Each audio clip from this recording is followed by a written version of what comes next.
All right. Hey, everybody out there in the internet. Welcome back to East Oak Studio Live. We're so excited about having you here. Y'all are in for a real treat tonight. I'm here with one of my dear friends, Charlie Mostow, who is just an incredible sculptor. We met him, he and I met at GCA, he and his wife. They met at GCA, which is Grand Central Atelier, back when we were just young students and naive to the world, of course. And anyway, we became pretty close friends. And over the years, it's just been really amazing to see Charlie's journey. He and his wife lived overseas for a little while in Paris and taught over there. Charlie was full-time sculptor. And now Charlie is getting to work on an incredible opportunity with the National World War I Memorial in Washington, D.C., which will be coming out in several years, and we'll have him talk more about that in the future. But one of the things that, we're going to go over, that's one of the things we're going to go over, but we had the privilege of having Charlie here at East Oak Studio, and he did a tutorial recording with us on how to sculpt a portrait.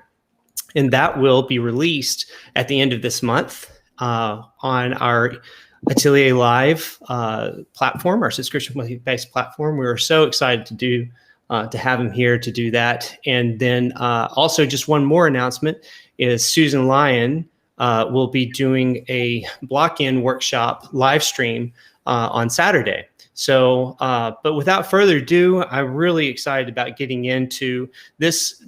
This interview is more to do with exactly what the World War I Memorial is all about, and Charlie's involvement. And we're taking questions as well, so feel free on both Facebook and on YouTube to ask questions, and we'll see if we can get to them. But Charlie, we also have a small video clip that we can show a bit later, but I first want you to tell us a little bit about how you got involved with this. What is the project all about? We'll make sure to put a link into the main website for the memorial, but give us kind of the lowdown, man. Sure. Well, thanks for having me. Thanks for everybody for tuning in. I'm excited to share.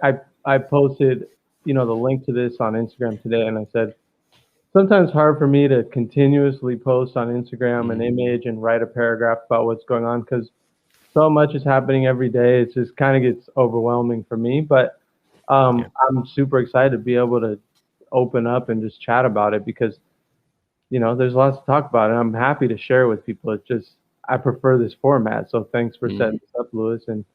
And also on that side of things, I'm excited for the video that we did together, to talk more about the specific sculpting process to come out.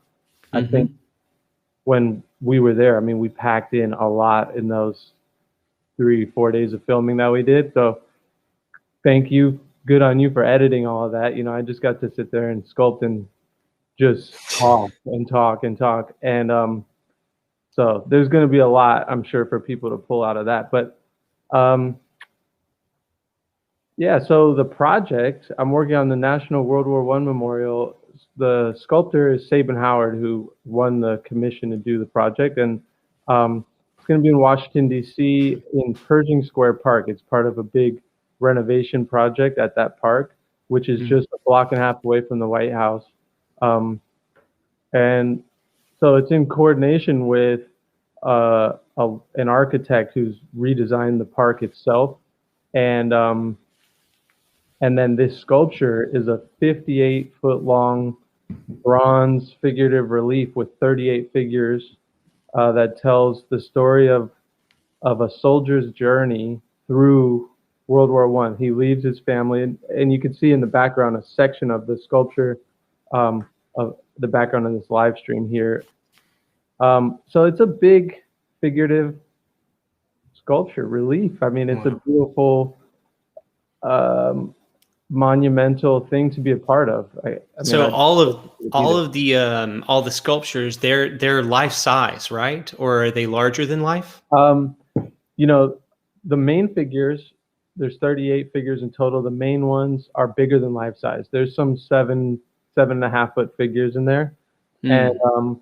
And then since it's a relief, as the figures dive back, there's a few that are smaller than life size, but the majority of them are at least life size or a little bit bigger. Wow. Yeah, Man, it's that's massive. amazing. It's massive. So it's going to unveil in 2024. I've already been working on it with Sabin for a year and a half, almost 2 years, and we've got 4 years of sculpting time. So I came in September 2019 to help him with the final scale, but he spent the 4 years prior designing the thing. So drawing, getting the design approved. They went through more than 10, maybe 15 iterations of the design before they settled on something. And then he produced a little maquette, and then the maquette eventually was the very final design was solidified through the maquette, and then they 3D enlarged the maquette through scanning and printed it in foam for us. And so we're working on top of 3D printed foam. So that's another thing. It's a super interesting project because we're working at the highest level of figurative sculpture from life, you know, in the classical tradition. So some tradition that's been developing for all of human history, basically. And then on the other side, we're working with cutting edge 3D printing and scanning technology to help us just push the project along a little bit faster than if we didn't have that. Well, I think this is an opportune moment to show a little bit of this video. So I'm going to show this. This was just a video of Charlie being interviewed. There's more videos on the website, and like I said before, after this is over, I'll make sure that in the show notes, that in the description there'll be a link for you to watch more and get more information. But for now, we'll show you this small little two-minute clip. Every day I'm coming in because we have the best situation possible to make the best thing. We get here like 8:15, people start unpacking lunch, make coffee, and then each of the sculptors works with the model from 8:30 to 12:30, take a half an hour lunch, make coffee again, and work with the model again. Do the face, rotate it away, yeah, like charge forward, go with your head. What do you think? Yeah, that's fine. Recently, where I saw a colorized photo of the Harlem Hellfighters, and I had such a visceral response to one. I was looking at it and I felt the body in the photo, because all of a sudden the presence of those people were projecting out to me through the photo because of my experience here with the uniforms. What we do is translate that material into bronze, and then everyone that visits the park has the same kind of experience that we have. All right, so we got an issue with this figure because my figure, the leg is much longer in the femur. You have to cut it and then move the whole thing. It's just going to look a lot more monumental and heroic, so they're going to take care of this. What we're going to do is cut right above the joint of the knee, separate here, and then put a dowel in, and then lower from a seam somewhere right in here, lower this, and that will lengthen the femur. And then we have to reattach everything with epoxy and resculpt it with clay. You got to sculpt that pretty miraculously by Friday. So that's what we're going to do. There's nothing that we have to protect that's in the foam. And so he's encouraging us to make design decisions. He's making design decisions with the gesture and the drapery every day. It's encouraging to see someone in his position do is that he's constantly developing the design on the sculpture and not afraid to make changes. And so it's really still a super creative process for all of us.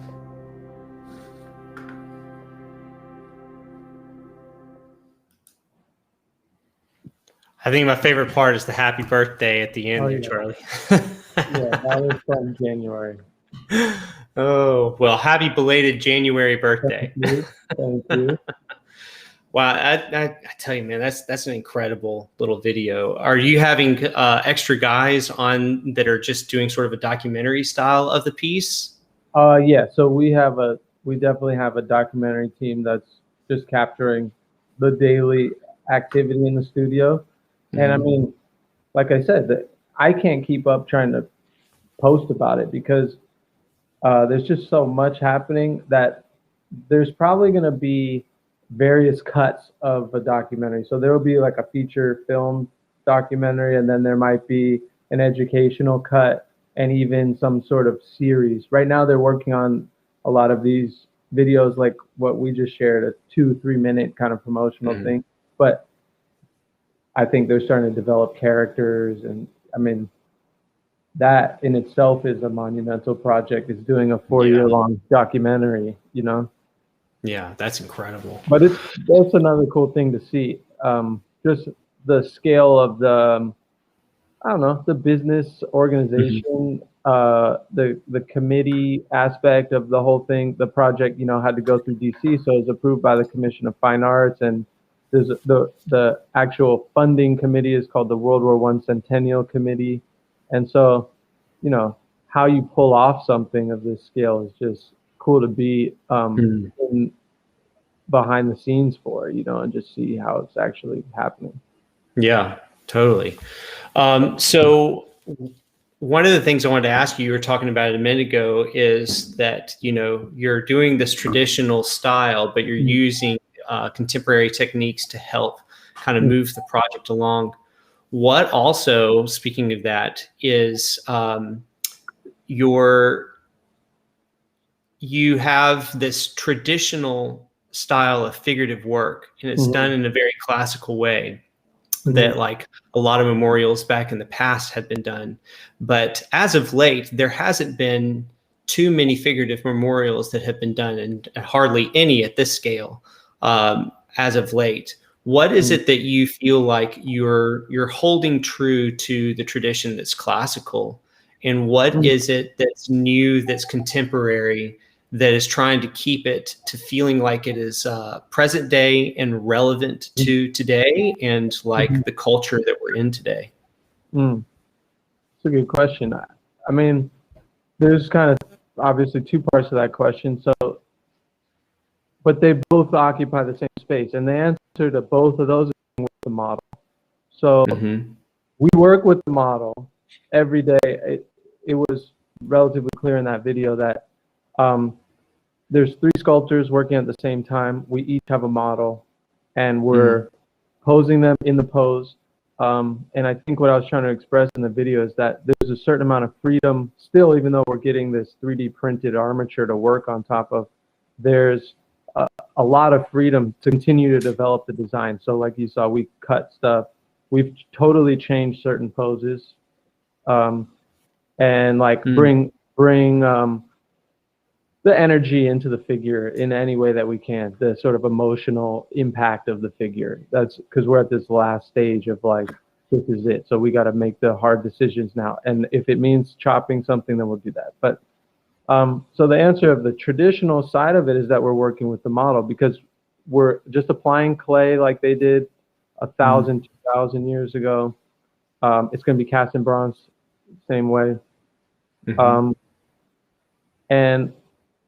And then that also makes it modern because our models are modern. I mean, we've had a certain sort of selective process to choose some of the models based on like their body shape. You know, we started to find that there is a modern body type. Now, this is a copy of a Greek sculpture here, and it's completely idealized. But if you see a modern bodybuilder, even though this might be idealized from a Greek athlete, if you just Google bodybuilder, you're going to see a totally different shape, you know? That's so, true, yeah.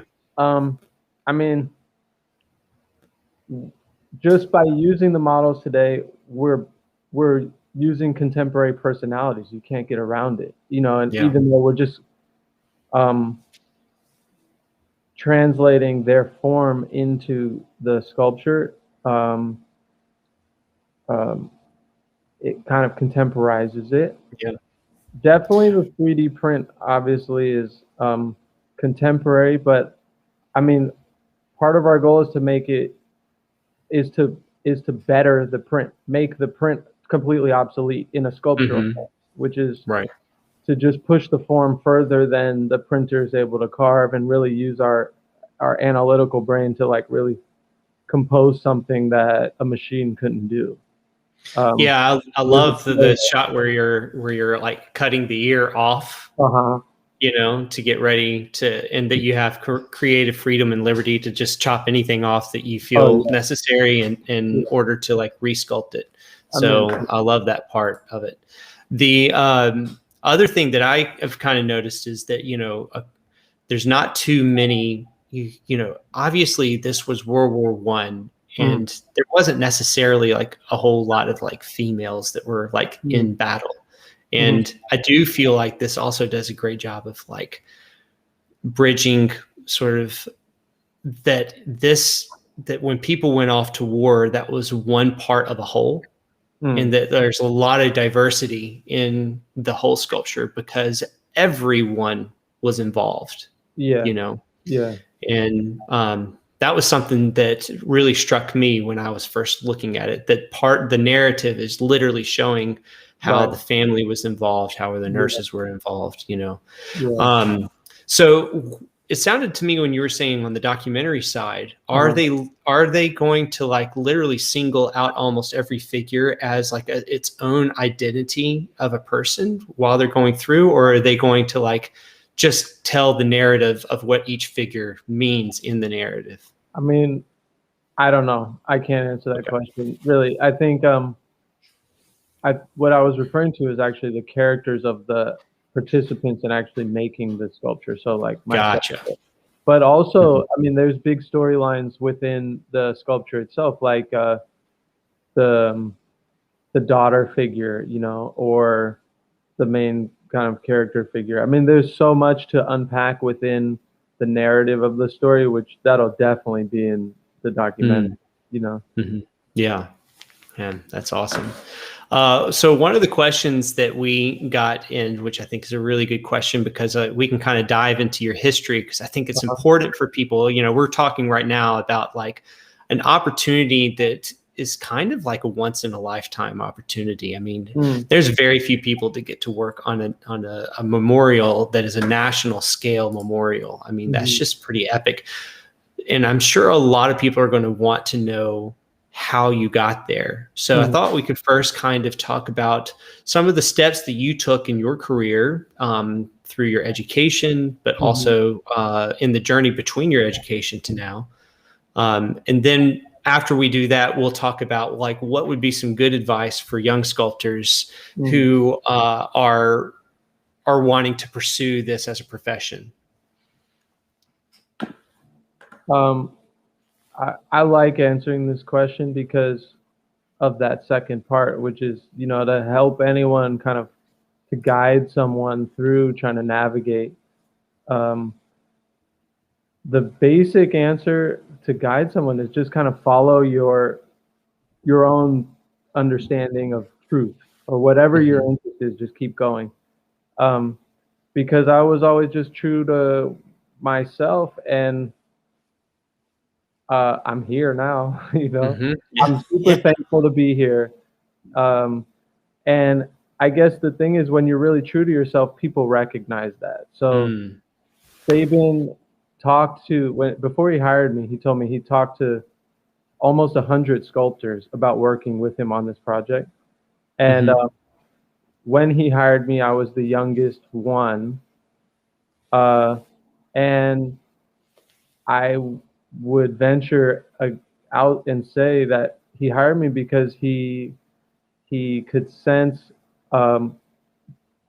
my just complete commitment to what I believed in and how I was approaching things, and also the kind of common commitment that we shared. And so that's the basic advice. It's just kind of being an artist is all about just finding new experiences for yourself and developing those and trying to gain understanding about the world. So as long as you're engaged like that, I think you always find your way, and it's exciting no matter what.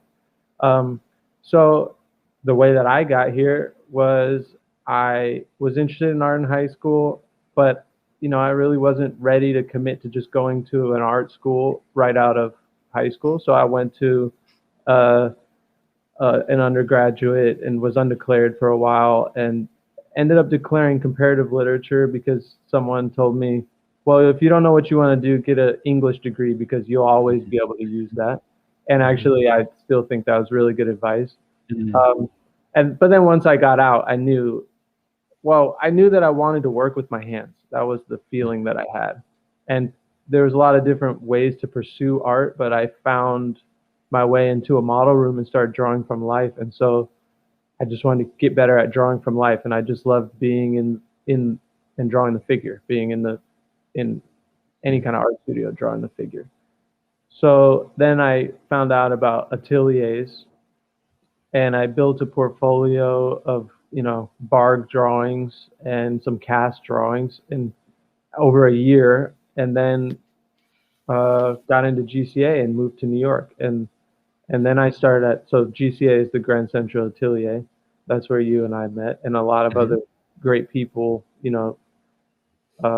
that we've become friends with, and just kind of an amazing place where these really motivated people come to study. So I started out drawing and painting, and they have you sculpt once a week at the very beginning. And so that's when I started sculpting, and slowly but surely just sculpted more than I drew. It was a slow transition. It wasn't like the first time I touched the clay, I decided to become a sculptor. But over the next 1 or 2 years, I was getting more confident about going that direction. And then eventually I just totally committed about halfway through 2 out of 4 years of the program. I remember seeing that transition too, where you were, because when I first met you, I think you were already in your first or your second year, but you were still drawing a few things in cast and a few things in figure. And then I just saw you hanging out more in the sculpture room, more and more. And, I tell you, there's something with like working with your hands and working with clay that, even as a two-dimensional painter, I got my, sculpting degree when I was younger. And there's just something with working with your hands in clay that is so primal, so. It's so direct. I mean, that was one of the things was that while we were learning drawing, they would say, feel the form on your paper, dive into your paper like you're sculpting the form. And then they would send us to the sculpture room and we would practice sculpting. And I just thought, well, why am I trying to make this up? Why don't I just keep making things? Right. I've always been sort of a builder, and like just put little pieces of things together to try to make something. I like the object as an entity, Yeah. the form. And I tell you that one thing that I would say to every two-dimensional artist out there, as far as drawing and painting is concerned, there is very few things that could help you more than to actually practice your sculpting. Even you were talking about in your video, you were talking about how your drawing and your drawing skills started to merge with your sculpting skills, and the same thing with your drawing. Like they started to like kind of get closer and closer together. Well, I was going to say, I would tell every sculptor, go practice drawing more. So, I mean, they go hand in hand totally. And one of the best parts of the experience for me with working with Sabin is the emphasis on drawing. We're approaching the sculpture. I think it's partly just the way he works in general, but also because it's a relief, you have to rely in certain parts on it's not two-dimensional the way that we're approaching drawing, but let's say using line and thinking about spacing. So we're integrating concepts from drawing really heavily. Yeah. So what would you say is some of your advice now that you've kind of gotten to this place? Obviously, this is still one chapter of your life, but up to this point, what advice would you give to younger sculptors? And it can be anything. It can be career, philosophy, how hard it is, whatever. What advice would you give? Draw a lot. Definitely draw a lot. You can't go wrong drawing. Look at a lot of great art. I spent, so I went to GCA, and then Jess, my wife, and I moved to Paris for 2 years. She taught painting in Paris, and I was kind of free to explore. And uh, I just ended up spending like 3 days a week in the Louvre, basically, as much time as I Yeah. possibly could. And so just go to museums and look at the real thing. I always was satisfied by looking at the real thing. I have a lot of art books, but I I even spent a lot of time at the Met when I was a student too. Here's a very practical piece of advice is for anybody that's out there, young art student, look for a museum copyist program. And I don't know how many museums do this, but the Met in New York offers a program where you can go copy paintings, and we did sculpture in the galleries themselves. And so you apply with a small portfolio, and we ended up going a total of maybe 18 or 20 hours spread out over 6 weeks. You get like 3 hours a week, and you go carry your sculpture up into the gallery. And I copied a Greek sculpture. I did it 3 times actually. So, Wow. I mean, you're breathing on this sculpture, and your brain is activated differently when you're looking and copying rather than just looking itself.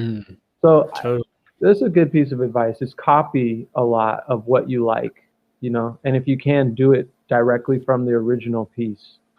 I think that guided me a lot it still does. This is proof of it. This I did at the ICAA, which is the Institute of Classical Art and Architecture Cast Hall in New York. So if it's a cast, that's okay. I have a little bit of a cast collection here.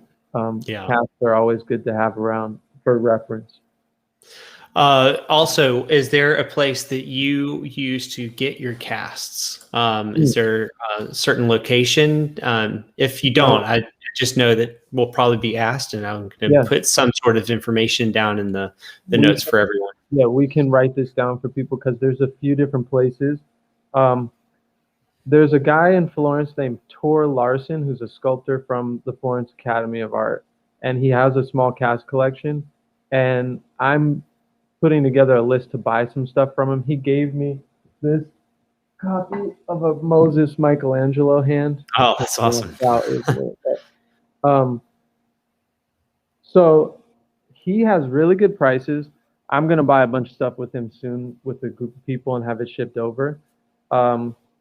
There's a place in Paris, if you have access to Paris, called Lorenzi, and they have like amazing stuff, like super highly detailed stuff. There's a guy in Rome named Felice Calci. I've never bought anything from him, but I always look at his collection. And then there's a place in the States called they renamed it from the Juice Gallery to the Caprioni Collection, which I would say if you could go to Europe to get the casts, go to Europe, because what you're buying is a molded copy of an original sculpture, and those molds seem to be in better condition and more direct than what ends up happening is a cast gets made, then the mold gets lost, they remake a mold from that cast, and then over time the cast gets a little soft. So if you go to Europe, go to Europe. But Tor to me seems like it's not the biggest cast collection, but its price point and quality, it's good. Yeah, that's awesome, man. Yeah. So here's just a practical day in and day life of Charlie. Sure. What is the non-art related activity that helps you unwind besides sleep? Well, we have 2 dogs now. We just got a puppy. Oh, you got another puppy? Oh yeah. All right. Just like 3 days ago, a full Great Dane puppy. So you have 2 Great Danes. Yes. One is our first one is a mix actually, but she's big. She's big enough. So spending time with them, which leads to just being outdoors. I mean, being able to be on a hike on a trail somewhere with the trees is kind of special to me. Read a lot. Um, this goes back to just how to pursue being, how I pursued getting to where I am. I definitely read a lot of sort of art history and theory, just over the last 8 to 10 years. I think it's good to be able to, I don't know, I've just been interested in it. I think it's obviously good to be able to articulate your ideas and just keep developing and not being, for me, not being fixed on one concept, being open to lots of ideas. So I keep reading about art a lot. And I I would like to say I play soccer. I used to play a lot of soccer, but I still frequently, I watch a lot of soccer these days. because of the coronavirus, totally stopped. Yeah. Um, exercise. I mean, the working on the memorial has been a good experience in learning how to be productive daily, and part of that is just being a little bit physically active. Everyone in the studio is physical, whether it's a model or a sculptor, but you just have to be able to maintain your sharpness and your focus, and you got to pump your blood through your body and get it into your brain, however you feel. So, Yeah. a little bit of physical activity, however that happens for you. I tell you, I know that you've actually tackled quite a few really thick books. You're the last time I talked to you, I think you had dove into several philosophical books or philosophy-based books. So you're not just like learning something that's like light reading. It's some deep stuff. Yeah. Last time I was there, I was reading through the Bible, and No, that's right. Yeah.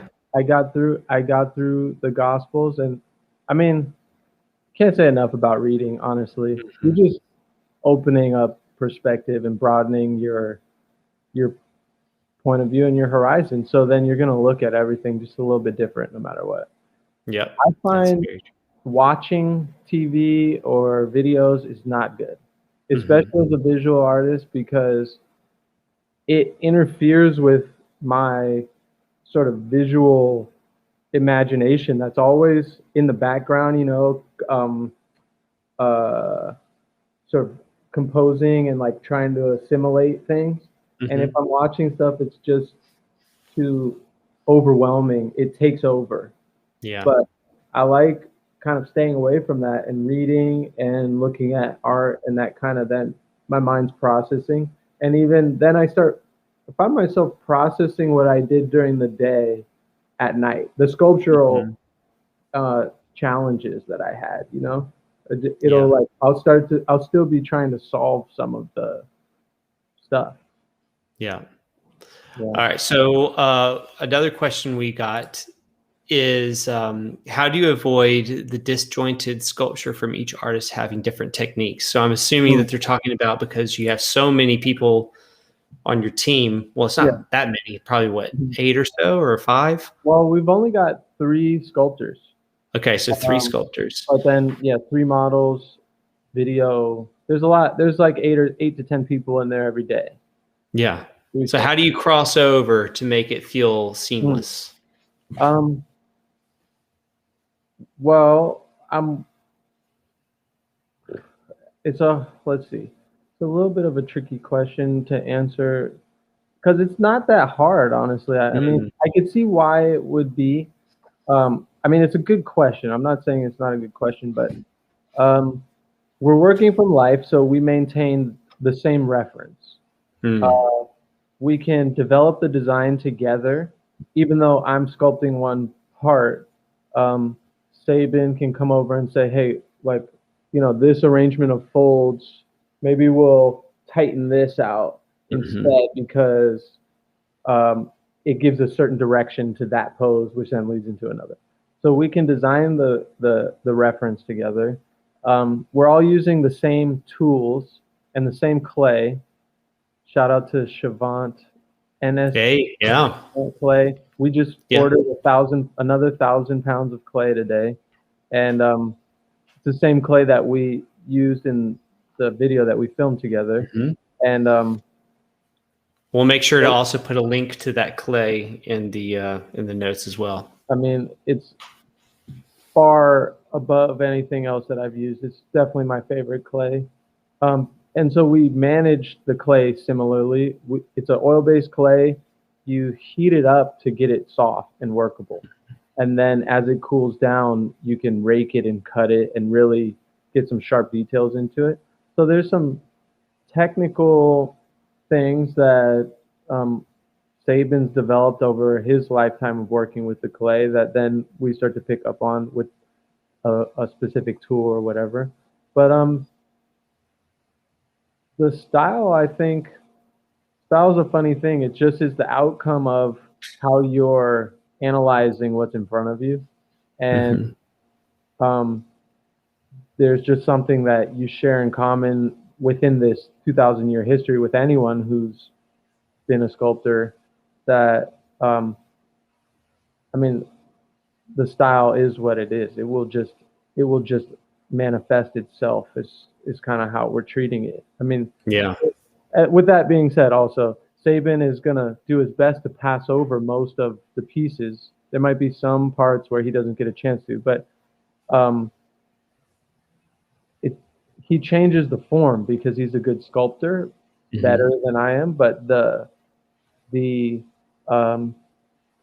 know, surface texture or the stylistic quality doesn't change that much.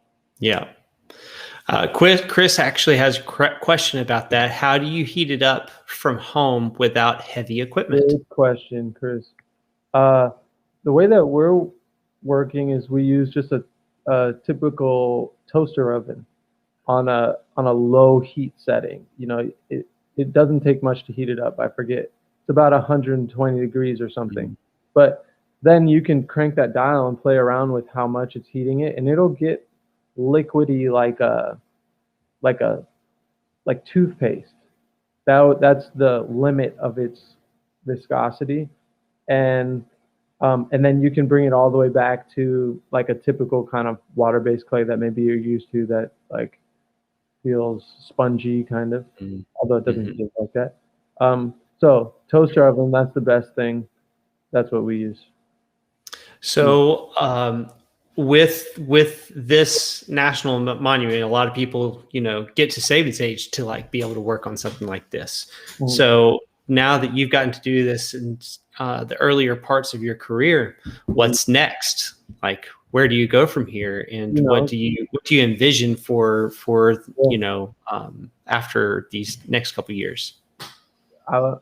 I'm excited just to see the effect that this sculpture has on America and figurative culture in the world. Because I would like to have a career doing big public sculpture, and like you said, this is today being created the biggest figurative monument happening right now, but even on the mall, in the last 50 years or so, it's turns out. So hopefully it creates like a tidal wave of interest. I mean, you definitely can't deny that figure sculpture isn't in everyone's front of their brain right now, Yeah. It's a funny thing I think of because it exists in this weird space where it feels old.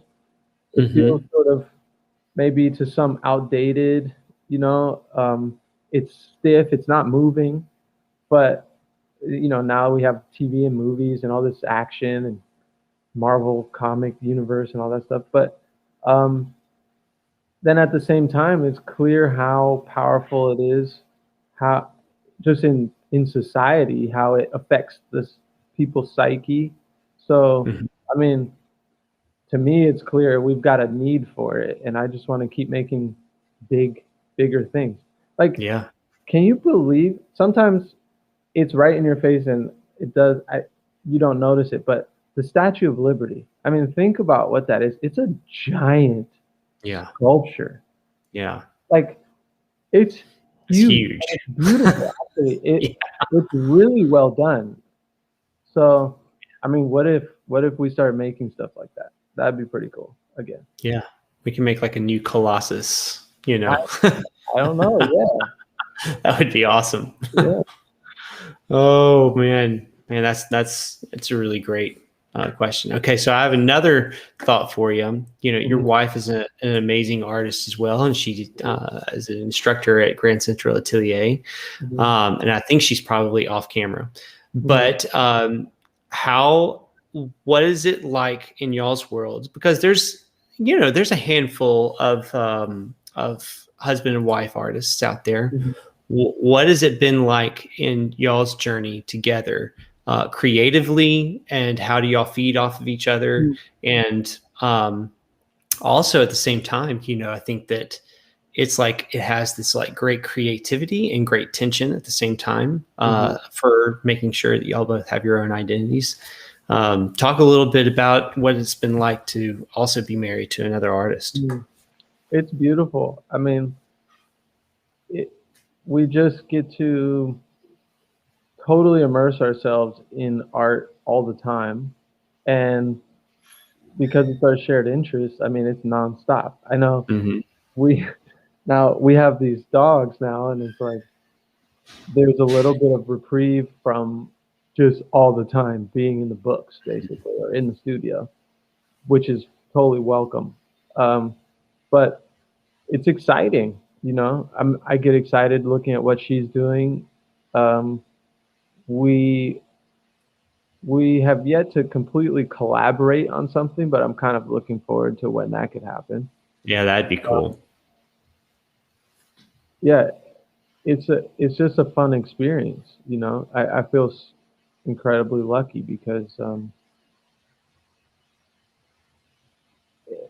I feel like we really understand each other, and especially um, the risk that you kind of take being an artist. Maybe a non-artist, sometimes it's hard for them to understand.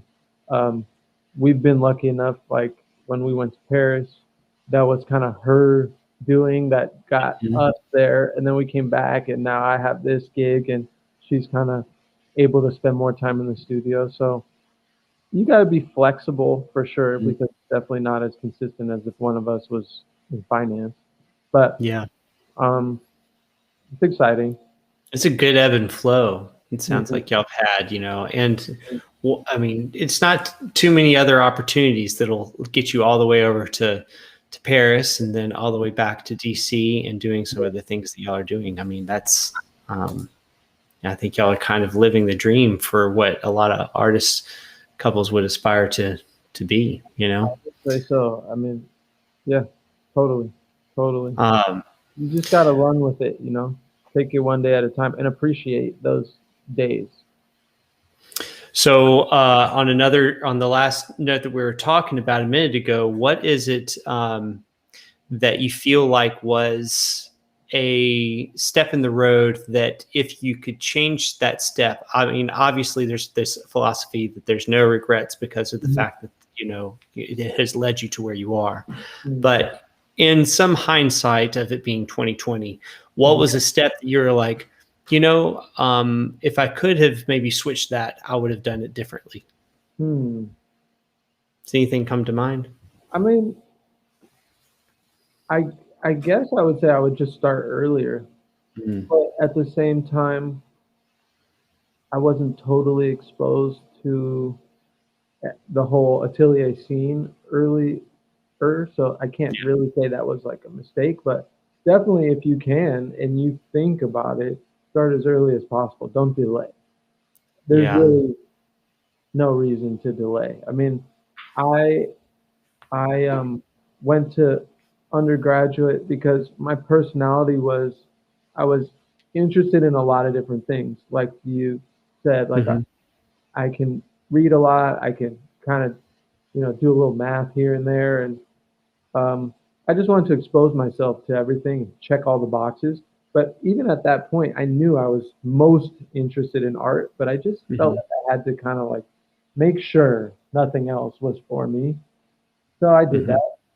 And I wouldn't say that was a regret, but I guess I would regret if I had just been sitting on it for a long time, you know? Yeah. But I think, like, to bring it back is just to say, once you take the leap of faith and totally commit, it seems like you're going to make it work. I mean,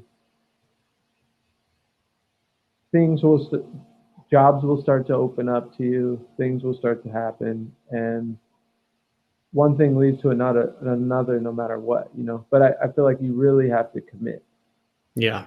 Um, there's not a one more other like vague regret answer. I didn't have the money for it when we were in Paris, but it would have been really nice to have a really nice studio when I was there. I ended Yeah. up going to work in uh, another sculptor named Sophie, who went to Florence Academy. I worked with her for a while, and we hired a model together. And I worked with Travis Schlatt and Kate Lehman and Craig Hanna and Shane Wolf and all these guys that were there. We were there with Patrick, but I never had my personal space. But I guess now that I say that out loud, I use the Louvre as that space. So I mean, there's some restrictions, Not a bad place to sculpt. but you know you can't like throw clay around exactly there. Well, I But didn't know if they had another program like the one you were talking about earlier. I don't think they do. They speaking of which, they have a drawing room where you can go look at the master drawings privately, and the Met has the same thing. So that's another kind of good resource for people if they're really kind of keen on looking at detail and looking closely at stuff they admire. Most museums will let you make an appointment and go look at the drawing and print collection, especially privately, just one on one, and sit with the artwork. Like, I mean, unframed, like right in front of you. You could touch it really if you wanted to. What has been like the top three things that has been made your art career sustainable for you, that helps kind of ignite your passion and keeps you going? You know, because there's a lot of artists out there that I think struggle with that, Right. that idea. You know, creating is hard and can be draining. Family and friends first, for sure. Just the constant support and having a system of people that are encouraging. Because from my parents, while they didn't totally understand what it was to be a figure sculptor, they never said don't do that. They just kind of let me figure it out, and they were always kind of encouraging me to just keep going. And that's with my friends too. I have a good group of friends that I grew up with that we constantly kind of just support each other, and then Jess too, and Jess's family, and everyone around me. Then the group of friends that we have at GCA, everyone's kind of just always trying to push to the next level, you know. And this is a soft transition into, I guess, the second thing is that community of artists that you find yourself in. So friends and family. Second, the next extension of that is that community, you know. I mean, It's huge. huge. Like, we met each other at a certain place, and it's really kind of a humble place when you're a student, especially. It's not like you don't think you can be anything, but you know you don't know anything. And so when you meet people at that same stage as you're going to be friends for life no matter what, you know. Yeah. So I found going to a school and getting the community out of GCA that we did probably the second best thing, because you know, I have like a ton of people that I could call and talk to about ideas about art or about business, art business. That's something that I'm starting to take more seriously also. So finding sort of your way through the business, but I guess I'd reframe it as finding certain mentors. So right now, artistically and business wise, my mentor is Saban, and Mm-hmm. and it's pretty amazing to have someone who's that much more advanced than you in whatever field you're in, even if you're not an artist. Um, uh, you learn so much by watching that I feel like the momentum just being around him. I'm like, I'm I've got I'm catching some of his momentum. He's actually a biker, a bicyclist, and it's kind of like when they draft. He's out in front, and I'm just in his. Yep. In his wake, yeah, or Yeah, in the and like there's a little pocket. less resistance, and I'm like Mm-hmm. going like this, and so I don't know that the broad thing that makes me think about is just finding a good team of people to be around. Yep. Yep. And there's lots of different like positions within that, and but people and Yeah. nature. And I start looking at nature, and like it's so vast and detailed and exceptional that every time I look closely at it, I still get excited. So Mm-hmm. looking at nature, working from life for me is like ultimately it's the ultimate motivation for making the thing that I'm making because Right. endless, and it's just so cool. I mean, it really, for me, it comes down to that too, because for the longest time, I felt before GCA, I felt like a complete island artist that didn't know anyone else that was out there. And it was a little bit soul sucking. Mm-hmm. But what I've learned over the years is the same idea is that the most fulfilling way of doing it is where you have a mentor that's pouring into you. Mm-hmm. You have somebody that's kind of along in the same race as you, Mm-hmm. and you have somebody that you're able to pour into. Mm-hmm. And it's like that cycle Yeah. is so fulfilling in Yeah. this creative world and continues to kind of renew you. Yeah. And it's kind of like you literally went through all three of those stages without even knowing it. And it really comes down to like calling it as a whole community, So, and boy, I really feel like that's so true. Yeah. Well, man, this has been awesome. Guys, thank you so much for joining me, Charlie and Jess in the background there.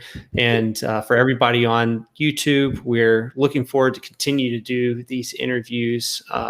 Charlie, this is incredible. And I'm just so happy for this opportunity for you. I mean, it's pretty epic. And I couldn't be more excited for y'all. I'm most certainly going to be there for the opening in the unveiling whenever that happens. I wouldn't miss it for the world.